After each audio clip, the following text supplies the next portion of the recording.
Thank you. Thank you for being here. Thank you for coming so far and making such a sacrifice. And I promise you that this will be a good time together. I'll make this worth your while. We are living in a very interesting economic time today, perhaps the most difficult and challenging economic time of our history.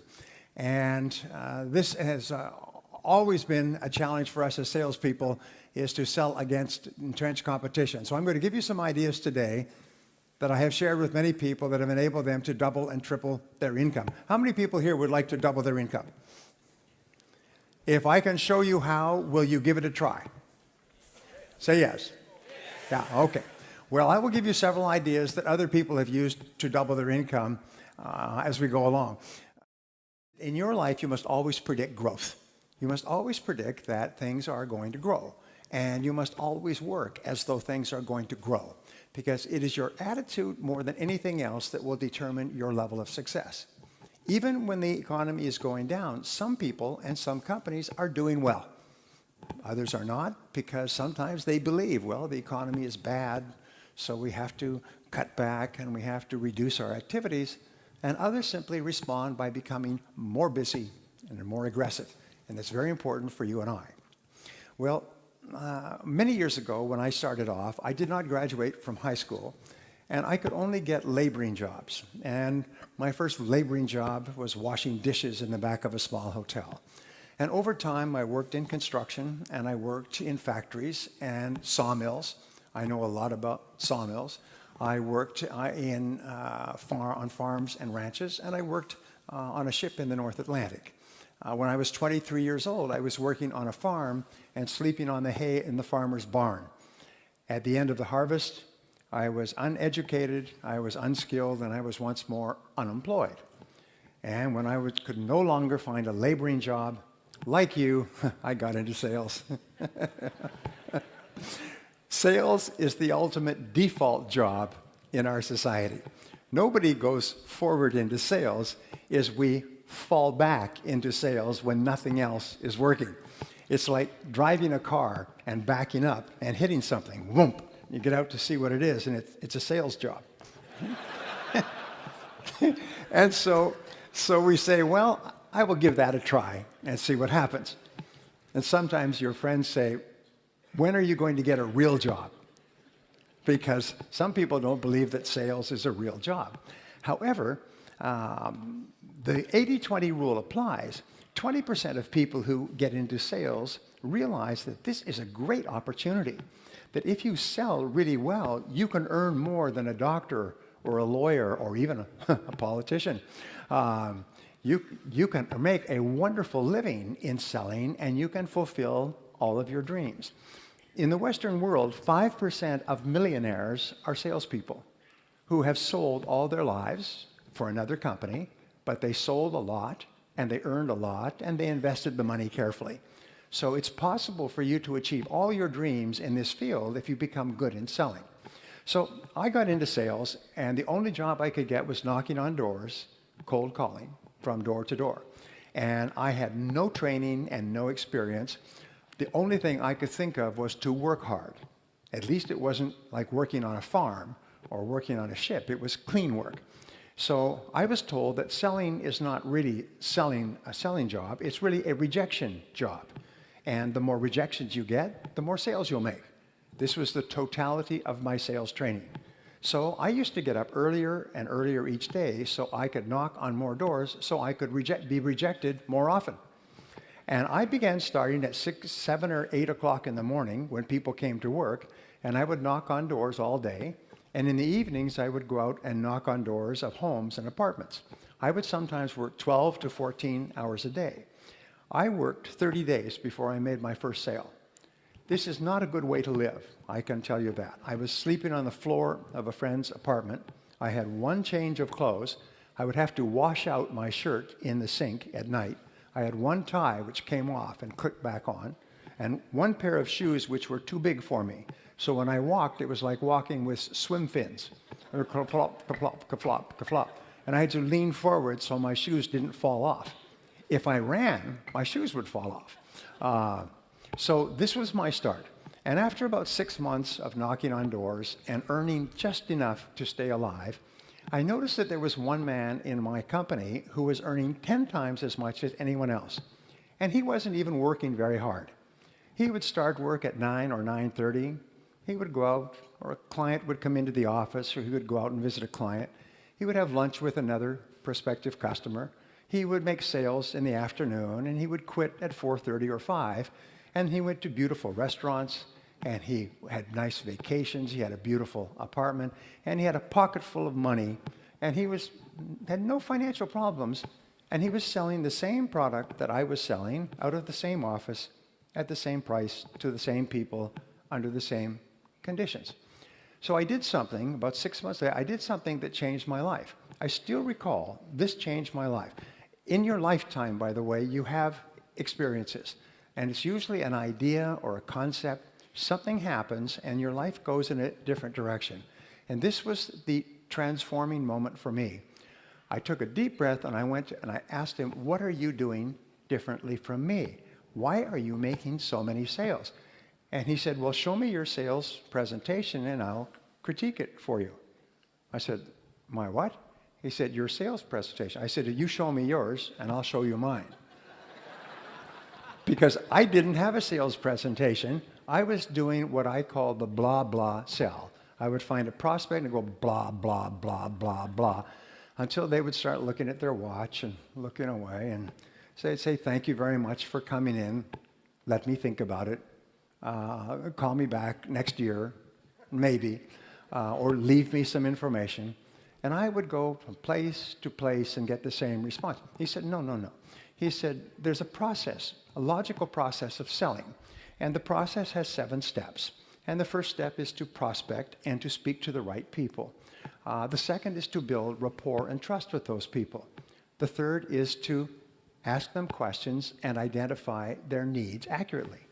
The fourth step is to make a presentation and show them your product. The fifth step is to answer their objections. The sixth step is to close the sale. And the seventh step is to get resales and referrals.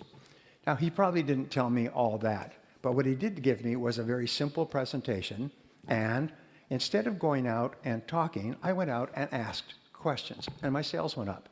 And I remember people treated me differently when I asked them questions as opposed to talking. And so I began to ask more and better questions. Then I began to read on sales, and I read everything I could find, and then I would listen to audio programs, and then I would actually started going to sales seminars. And I did 2 things which really had a profound effect on my career. Number one is when I heard a new thing, I would immediately try it out. I noticed that many other people heard the same things, but they took no action. They wouldn't take any action at all, whereas when I heard something new, I would run out and I would try it out quickly. Number 2 thing that I learned is that nothing works. Even the best ideas don't work. At least they don't work the first time. And sometimes they don't work the first 5 times or the first 10 times. So I made a resolution that if I heard a good idea, I would try it 5 or 10 times before I passed judgment. 10% of people think about what they want and how to get it most of the time. They think about what they want and how to get it. So I'm going to give you a simple word that you can use for the rest of your career, which will double your income. And the word is how. Say how. Okay. From now on, whenever you have a goal, the only question you ask is how. Whenever you have a problem to solve, the only question you ask is how. If you have an obstacle to overcome, the only question you ask is how. Now, the wonderful thing about the word how is that it triggers ideas, and the ideas are all for actions that you can take immediately. And when you take those ideas, you start to get feedback, which enables you to correct your course and take even better steps to achieve your goals. So the average person, when they have a problem, complains and blames other people about the problem. Top people, when they have a problem or goal, they simply say, how can I achieve this goal?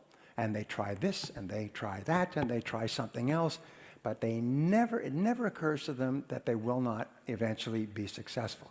So they think about what they want and how to get it most of the time. But what we found is people in the top 10% in every field, think in terms of their hourly rate. How much I earn each hour. Now, this change in thinking changes your entire life. I know because I've taught this principle to thousands of people who literally transformed their lives and their incomes almost overnight. If you think in terms of how much you earn in a week or a month, well, then you have a natural tendency to waste time during the day. Monday is a slow day. You're recovering from the weekend. Tuesday, you start to work. Wednesday, the week is almost over. Thursday, you start to slow down. And now it's Friday. Who gets anything done on Friday? We'll do it on Monday. And so people's ability to produce drops. And since 80% of the population thinks like this, if you're not careful, you'll find you are surrounded by people who waste time. The biggest time wasters in the world are other people who want to waste your time. And the way that they waste your time is by talking. Talk. No work, just talk. Or play on the computer, or phone home, check the movies, go shopping, drink coffee, start late, leave early, long lunch hours. How am I doing so far? Does it make you uncomfortable? Say yes. Because it starts to become a habit. Remember, human beings are always trying to do what is pleasurable and what is comfortable. And over time, they do more and more pleasurable things, which are talking to your friends and having coffee and going for lunch. And soon, the average person is not working at all. So when you start thinking in terms of your hourly rate, it transforms your life. And what we have found, and we talked about this morning, is that in terms of your hourly rate, there are only 3 things that you do that account for 90% of your income. In every field, it's always the same. There's only 3 things. When you think of your hourly rate, you have to think of what we call the law of 3. What are the 3 things that you do that pay you the highest hourly rate, that pay you the highest potential income? Well, Columbia University did a study some years ago, and they found that the average salesperson works only 90 minutes a day. The average salesperson spends all of their time warming up and resting, warming up. The average salesperson makes about 2 calls a day, 1 in the morning, 1 in the afternoon. And in between, they're getting ready, and they're making excuses, and they're drinking coffee, and they're reading the paper, and they're checking their email, reading spam, and so on. But they only work 90 minutes a day. And they did that first study in 1928. They've upgraded the study year after year. The latest one was about 2008. Average salesperson still works 90 minutes a day. And so all sales incomes are diluted down to 90 minutes a day. So we find that there's only 3 things that you do that pay you your desired hourly rate. And they are prospecting, presenting, and closing the sale. Finding new people to talk to, talking to those new people, and getting them to take action. I was working for a large company at the beginning of this recession, and they said, we're bringing you into our annual convention to talk to our 350 salespeople, national company, and I asked them a lot of questions, which I do, and one of the questions was, what are your feelings about business for the coming year? They say, our business will be down by about 30% this year because of the recession. I said, well, why don't you set a goal to increase your business by 30%? They said, no, that's not possible. Don't you read the newspapers? We are in advertising. Business is down, and business is going to be slow, and we're adjusting to that. I said, well, you know your salespeople only work 90 minutes a day. Why don't you just get them to work 3 hours a day, and you can increase your sales rather than decrease your sales? And he said, no, that's not true. Our salespeople are professionals. They have an average of 11 years of experience. These people have been in the business for a long time. He said, they couldn't possibly be working 90 minutes a day. They work all day long. I said, no, they only work 90 minutes a day. So this is not a good way to start a business relationship. So he said, I've never heard that number. I said, well, unfortunately, it's true. I said, I have a suggestion for you. At this seminar, why don't we hand out stopwatches to all the salespeople, and I'll explain this principle, and then we'll track their workday. So at the seminar, I introduced them to a stopwatch. It costs maybe 5 or 10 euros, and got them to agree that for the next month, every salesperson, when they went in to see a prospect, they would click on the stopwatch, and when they went out, they'd click it off, and they'd just keep clicking it, and it would keep adding up. At the end of a day, they could see how many minutes they'd spent with customers. And at the end of a week, they could see how many minutes. And they said, great. So the seminar was very successful. And I also said one other thing to this group. I said, you know that 80 or 90% of your prospective customers have never heard of you. They do not know that you exist. They do not know that your product or service can help them. They have no idea. So you can never approach your entire prospect market. So a month after the seminar, about 5 weeks, I got a letter from him. And it said, dear Brian, he said, I'm writing to thank you for your seminar. He said, I have to apologize. He said, the salespeople reported their numbers from the stopwatches at the end of 30 days, and we found that the average salesperson was spending 90 minutes and 42 seconds a day with customers. He said they have all agreed to increase that to 180 minutes. He said our sales are going up at a faster rate than ever before. This recession is not affecting us at all. A year later, he wrote back and he said their sales were up 30% over their best year in history because the salespeople started calling on people they'd never called on. Natural tendencies to keep calling back on your old customers. They started calling on new prospects and spending more time doing it. Well, what I do is I call this face time. I call it the critical measure of your success, is how much time do you spend face-to-face with customers? And that's the key to the stopwatch idea, is if you can increase or double the amount of time you spend face-to-face with customers, my promise to you is you will double your income. You see, you cannot control where the sale is going to come from. You cannot control the sales result, but you can control one thing. You can control your sales activities. If you control your sales activities, you put yourself under what is called the law of probabilities. The law of probabilities says that by doubling the amount of time you spend face-to-face with customers, you double the probability that you will increase your income. And so you have total control over your income. Just go and call on more people. Just spend more time face-to-face. If somebody calls you in the office, they should never be able to find you in the office. Do you know why? Because there's no customers in the office. The customers are outside the office. I have a good friend. His name is Frank Pasetta. And Frank Pasetta started off as a junior salesman with Xerox many years ago. And he was a very good salesman, and he wanted to be a manager. And so he applied to be a manager. And they said, no, we have no positions available for sales management. He said, I will take any position at all because I want to teach my ideas to salespeople.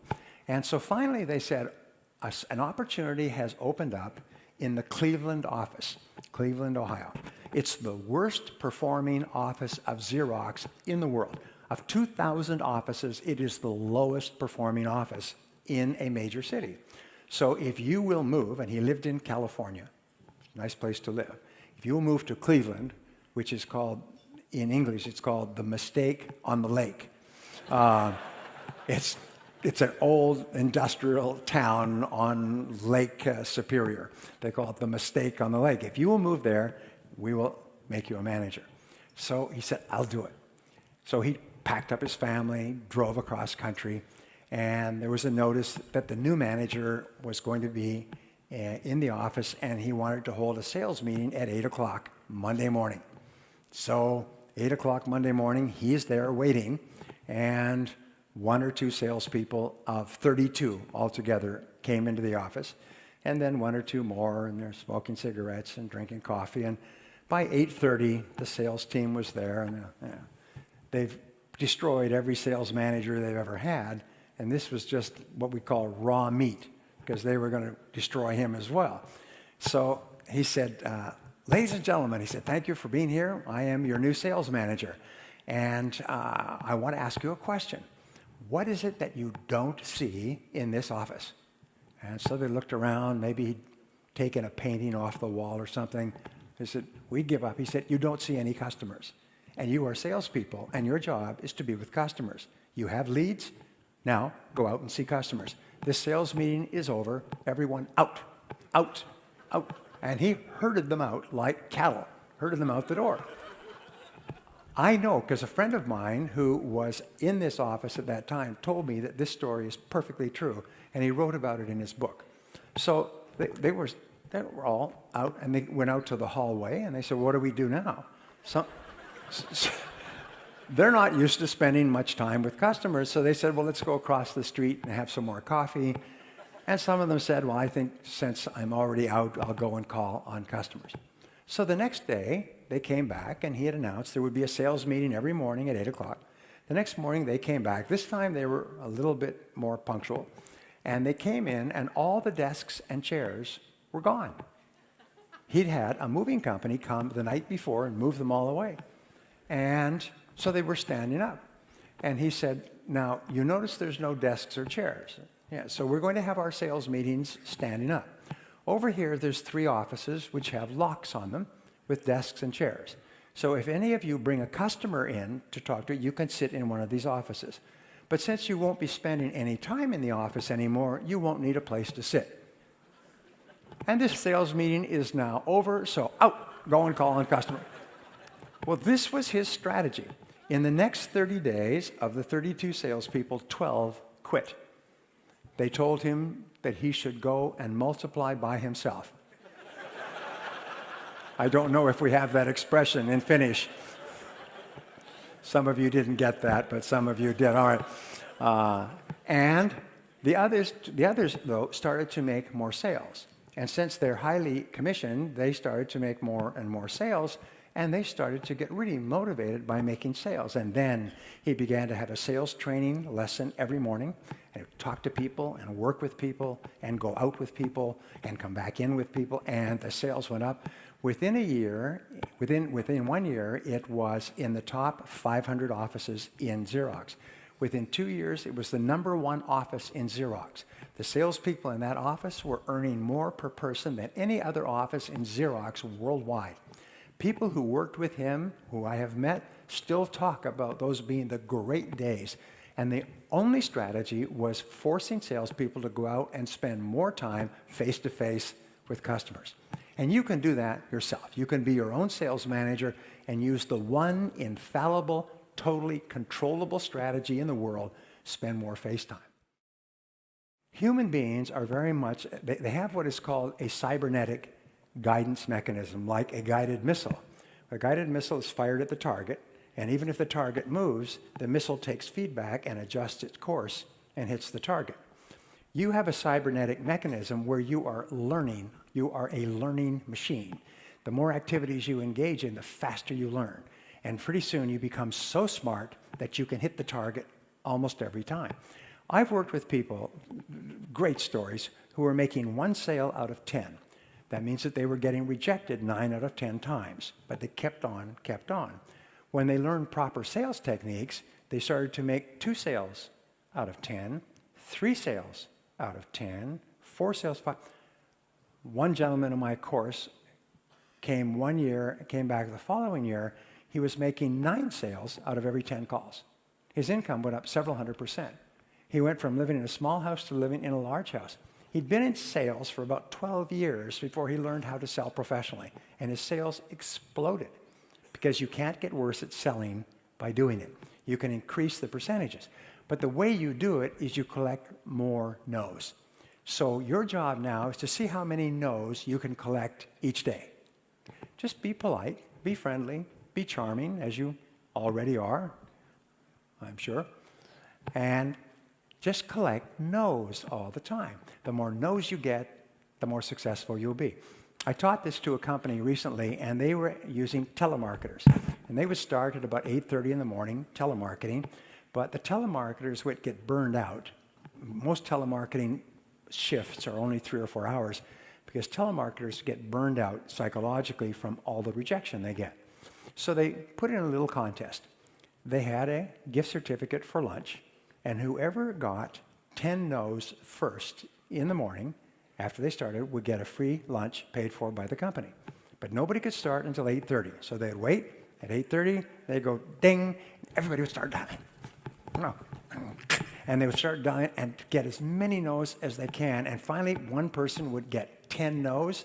Usually took 20 or 30 minutes, and he'd ring a bell, ding, contest over, he would win this prize. And then somebody else would come back and say, well, I would have won, but somebody wanted to buy. And it took up all my time. And after that, they would laugh all day long, and they would start to work whole 8-hour shifts.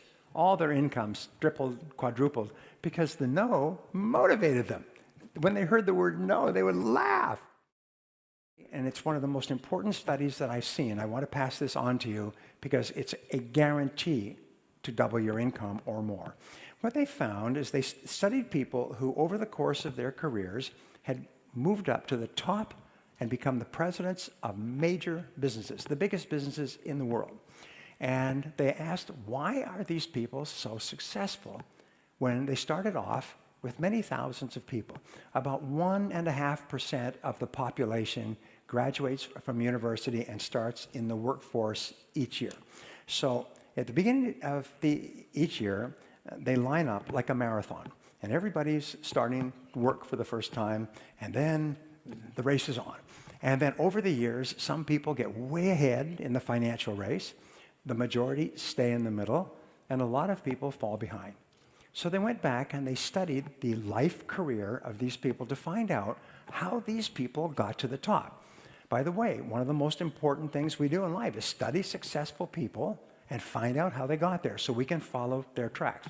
Well, here's what they found in 25 years of research at the University of Florida, and they boiled it down to a single concept called deliberate practice, which means not accidental or occasional, but deliberate, focused practice of a skill. They found that these people had this one quality, just one, is what they would do is at each stage of their career, they would ask, what one skill will help me the most to move ahead now at this stage of my career? If they were working for a large company, they would go to their boss, or they would ask their coworkers, or they would just think themselves. They would look at the top people and say, what are the top people really good at? And then they would pick one skill like a sniper. They'd pick one skill, not a lot of skills, just one, the one that would help them the most. And they would write it down as a goal, and they would make a plan, and then they would work on developing that skill. And they would work every day on that skill until they had mastered the skill. How would they know when they had mastered the skill? People would start to say, you're very good at that. You are very good at negotiating. You are very good at getting appointments. You are very good at closing sales. People would start to compliment them on how good they were. And at that point, they said, okay, now I own this skill. Now, which one skill will help me the most? So I'm going to give you just a quick exercise. This exercise is life-changing if you take it. Ask yourself this question. If you could wave a magic wand, it's my magic wand, and overnight you could become absolutely excellent at any one skill in your business or your life, what one skill would help you the most to double your income? If you could become absolutely excellent overnight, what one skill would help you the most to double your income? Please write it down. What's the one skill? Write it down. So position yourself in your mind as a helper. You're there to help them, not to sell anything. That takes the pressure off of you, and it takes the pressure off of them. You're almost like a doctor of selling. Now, if you go to a doctor in Finland or anywhere in the world, doctors always follow a 3-part process. If a doctor does not do this, it means that the doctor is not a good doctor. The first part of the process is what? When you go to a doctor, what's the first thing they do? They do an examination. You can imagine going to a doctor and you say, hello, doctor, I've got stomach pains. And the doctor says, okay, let's do some surgery. Or, okay, here's a prescription. Take these pills. You say, well, you can't do that. You have to examine me first. You have to find out what my need or my problem is before you make a recommendation. What is the second thing that a doctor does? Second step in the process. It's a diagnosis. And the diagnosis is where you take what the patient has told you and the results of the test, and you say, this is our problem. I remember I had a medical problem a few months ago, and I went to 2 or 3 specialists, and I went finally to another specialist, and finally to another specialist, and they sent me for a test, and the test told me exactly what the problem was. It took about 2 months. But the first process is diagnosis. And once they had the diagnosis, very simple to deal with it, sort of. Anyway, the first part is the examination. The second part is the diagnosis. And then if the diagnosis is satisfactory and the patient agrees, then what is the third part? I see my coming here was an emergency. The third part is the prescription, the course of treatment. In a sales conversation, the last thing that comes up is the prescription, the course of treatment, the recommendation to purchase the product or service. Selling out of sequence kills the sale. If a doctor said, get up here on the table and let's operate, you'd say, I'm getting out of here. Let me think it over. I'll get back to you. I will get back to you at another time. You would flee if the doctor tried to give you a prescription or a course of treatment without doing an accurate examination and diagnosis. So from now on, see yourselves as doctors of selling. Stage number 2 in selling, and it's part of stage number 1, is to establish rapport and trust, credibility. And you establish rapport and trust by focusing on the relationship rather than on the sale. The very best salespeople are the ones who form the very best relationships with their customers. They make it clear to their customers that they like them and they care about them, and they ask them questions. At the Harvard Business School, they came to this conclusion a few years ago that in the 21st century, all selling would be relationship selling. All success in business will be based on relationships. Your very best customers, I can tell you, are the people that you like and the ones who like you. 85% of your recommendations and referrals will come from people who like you and people who feel good about you. So focus on the relationship and the sale will take care of itself. If you aim at the sale or you think too much about the sale, what will happen is you will have neither the relationship nor the sale. So how do you build a high-quality relationship with other people? Well, here's the rule. The rule is that listening builds trust. Customers want a relationship before anything else, and listening builds trust. So how do you get a chance to listen? The key to making sales is to ask questions. And the very best salespeople are simply those who ask really good questions. Now, the second part of listening is to pause before replying. Is when the person stops talking, pause. Allow silence in the room. You see, we say that selling takes place with the words, but buying takes place in the silence. If the customer does not have enough time to process, then what happens is they don't have enough time to buy. So when they finish speaking, pause and let them think, and maybe they want to continue, or maybe they're finished talking. But when you pause, you tell the person that what you said is very important, and I'm thinking about it before I respond. If a person says 1, 2, 3, and you say 4, 5, 6, A, B, C, D, F, if you respond immediately after a person has finished speaking, what are you actually saying? Is I don't care about anything you said. I was just waiting for a chance for me to speak. But when you pause, you tell the person that you really care about what they're saying. Step number 3 in listening is to feed it back in your own words, is to question for clarification. Never assume that you know what the customer really means. The most powerful words in sales in every language are the words, how do you mean? Or how do you mean exactly? I'm doing this, or I'm doing that, or I want this, or I want that. Well, how do you mean exactly? It costs too much, or I can't afford it. How do you mean? Whenever you ask the question, how do you mean, the customer will expand and give you more information. And then you can say, well, how do you mean exactly? Every time you ask the question, the customer will tell you more information. They'll express themselves. They'll give you more information that you need to make a sale. And each time you ask a question, you get a chance to listen, and listening builds trust. The fourth key is to feed it back in your own words. Is don't just jump in with an answer. Say, well, let me be sure I understand what you're saying. This is what you're doing now, and this is what you're trying to do in the future, and this is your concern or your question. Is that right? And they'll say, yes, and this is proof that you were really listening. And people are immensely flattered when you can feed it back in your own words. So those are the 4 keys. Listen intently, pause before replying, question for clarification, and then feed it back in your own words before you speak.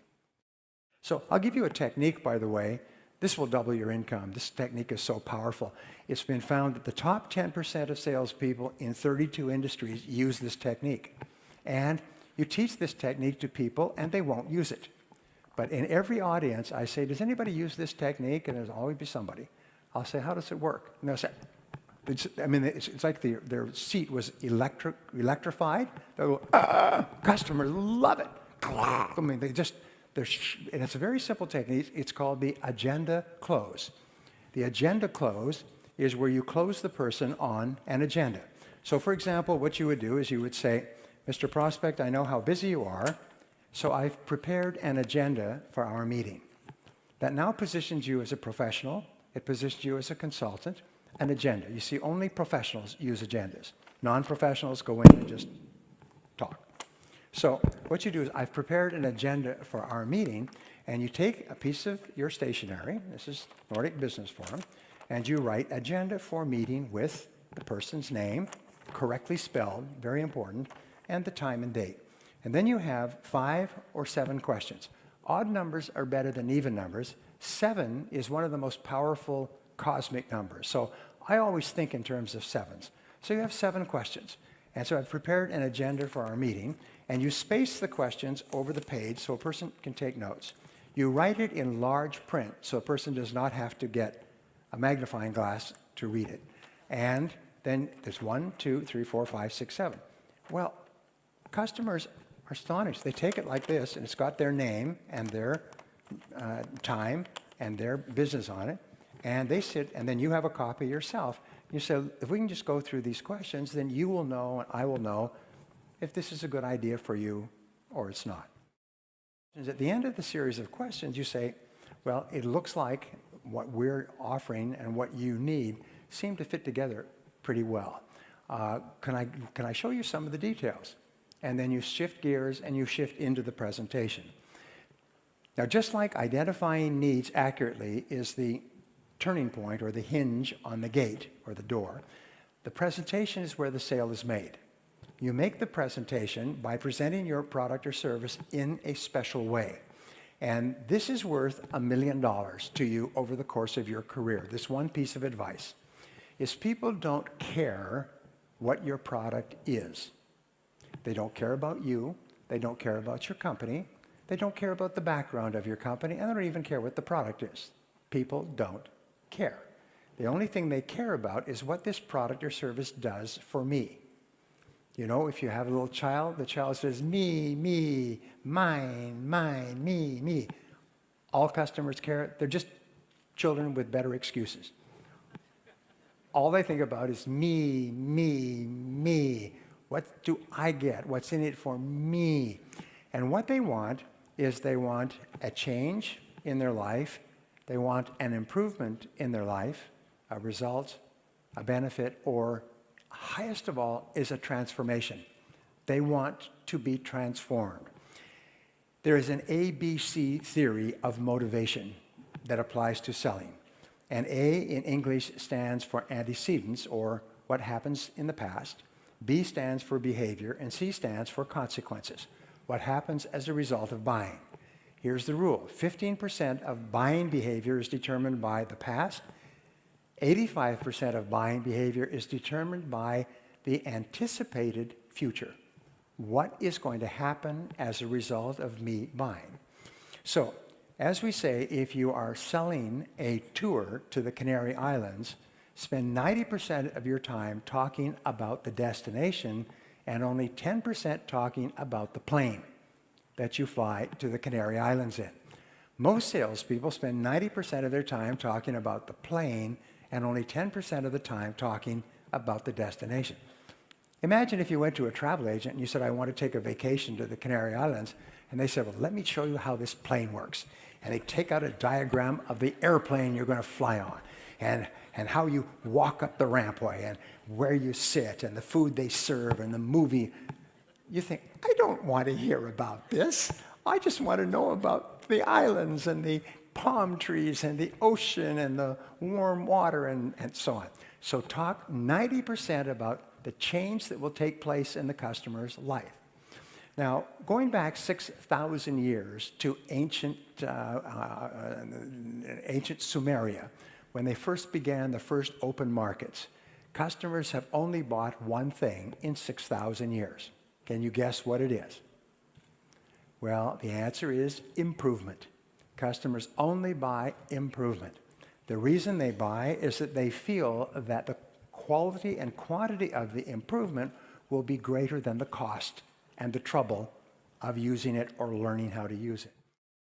When you answer objections, write down and say, what are the objections that I normally get? What we find is that no matter what you sell, there's never more than 6 objections. And we call this the law of 6. And sometimes there will be several price objections, several utilization or quality objections, or several aesthetic or color objections. But your objections will categorize into roughly 6 groups. And then what you do is you just develop a powerful answer for each objection. I've known salespeople who've gone from knocking on doors to earning more than $1 million a year because they became brilliant at answering objections.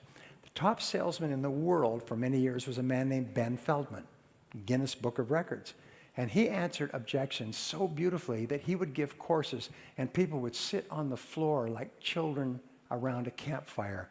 And he would say that when the prospect says this, here's the answer. People went out and made millions of dollars in sales because they learned how to answer objections the way Ben Feldman did. So think of every objection you get and say, what's the very best answer for this objection? And so when the customer brings it up, you say, that is a good question. And you answer it with your pre-prepared answer, and the objection just disappears, like cigarette smoke. If you're getting objections, we say there's nothing wrong with losing a sale because you could not answer an objection. But it is unforgivable to lose a sale twice because you still have not found an answer. If you don't know how to answer a particular objection, whether it's price or quality or something else, ask other people. What do you say when the customer says this? In your office, someone has come up with the right answer. Call the top salesperson in your industry, even in another company, and say, what do you say when the customer says this? And if there's an answer, they'll say, this is what we say. But you must find out the answers. Part number 6 is closing the sale. And closing the sale is simply, I'll give you the simplest of all closing techniques. It increases people's sales by 5 or 10 times, and it's called the invitational close. The invitational close says that when you have made your presentation, you ask the customer this question: how do you like this so far? If the customer says, well, it looks quite good, you say then, why don't you give it a try? Why don't you give it a try? When you ask a customer the invitational close, most powerful closing technique ever discovered, why don't you give it a try? The customer can only say, well, sure, I'll give it a try. Or they can say, well, no, in which case you ask, why not? Why not? Now, a second closing technique is called the reverse close. And when a prospect says, why don't you give it a try, and the prospect gives you an answer, you say, if we could take care of that for you to your complete satisfaction, would you give it a try? So you say, if we could, would you? If we could satisfy you on that, would you take it? The prospect says, yes, if you could satisfy me. You say, then what would it take to satisfy you on that point? The most important word in life for success, the most important word in sales is the word ask. Ask politely, ask confidently, ask warmly, ask charmingly, but ask for what you want. Ask the customer to take it today. Ask the customer, invite them to buy. Ask them why they're hesitating. But don't be afraid to ask. Remember, before you ask, the answer is probably no. If after you ask, the answer is still no, you've lost 10 seconds out of your life. So don't be afraid to ask. And the more you ask politely, ask confidently, ask courteously. The more you ask, the more confident you'll become, and the more sales you'll make. The last point has to do with getting resales and referrals. And resales and referrals are really the key to your future. And the way that you get resales and referrals is you ask for resales and referrals. Do you know anyone else who might be interested in this product or service? And always ask your happy customers if they'll give you the names of additional people. As I say, the most important key to success in selling is to ask. So let me wrap up with just saying this. IBM did a study when they got into trouble in the 90s, and they paid $3 million for a major accounting firm to come in, or major consulting firm to come in and study their company nationwide. And the accounting firm came back and said, "We have found the reason for your problem." And they said, "Well, what is it?" They said, "Low sales." They said, "Yes, we know that. What's the solution?" They said, "High sales." And they said, "Well, thank you very much, but this company, it's called McKinsey & Company, but one of the best management consulting companies in the world, they always have an answer, and the answer always works." They said, "The answer is to get more of your people out into the field, face-to-face with your customers." So IBM had 400,000 staff. They took 100,000 engineers, they put them through a crash course in selling, and they put them out on the street calling on those 80% of customers that nobody had ever called on. And IBM in 1 year turned around like a great ship in the ocean and became one of the most successful businesses in the world. So the last piece of advice I can give you is to get out there, spend more time face-to-face with more customers, and don't be afraid of the word no. Thank you very much.